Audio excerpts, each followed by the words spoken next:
Hello, I am Bob Ross. Welcome back to the Joy of Painting. I'm certainly glad you could join us today. It sure is a special day because we are going to learn about the process of cellular respiration. Now friends, that process should look a little like this chart I've just painted here. I know that looks complicated, pals, but don't worry, I'm here to make it a bit simpler for you. Let's start by getting all this mumbo-jumbo out of here so we can get down to business. Now that we have a clear work area, we can focus on the process that starts it all, glycolysis. This reaction takes place when a glucose molecule with 6 blue carbon atoms, 12 yellow hydrogen atoms, and 6 pink oxygen atoms is changed into 2 separate pyruvates. Not only is the molecule split, but it uses an ADP particle to produce 4 ATP, but 2 are lost in the process. Then it gives 2 hydrogen to the green NAD in order to form the energy sources of 2 NADH, so 2 ATP and 2 NADH are formed. This means that the reaction results in 2 pyruvate molecules with 3 carbon atoms, 4 hydrogen atoms, and 3 oxygen atoms, and the equivalent of 8 ATP in energy because each NADH can produce 3 ATP. Now because we have 2 pyruvates, every reaction beyond this has double the products, represented by this color change.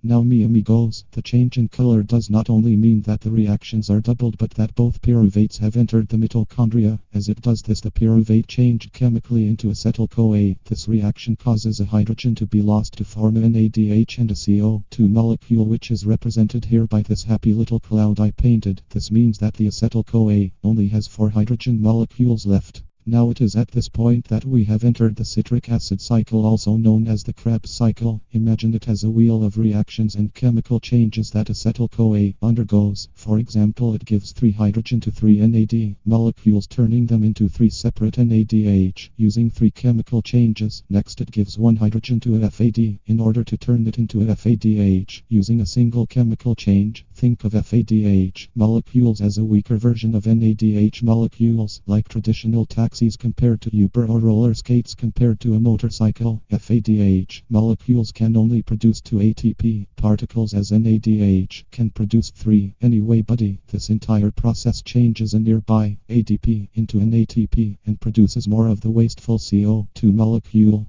Okay, so what happens now, my pals, is that the NADH and FADH both carry their hydrogen to the ETC, or electron transport chain, to create ATP energy. The ETC takes the free energy out of the hydrogen as it goes through the chain and produces a certain amount of ATP, depending on whether it was transported by NAD and FAD, 3 for NAD and 2 for FAD. At the chain's end, there are oxygen atoms that join with 2 energy-lacking hydrogen atoms in order to make a water molecule.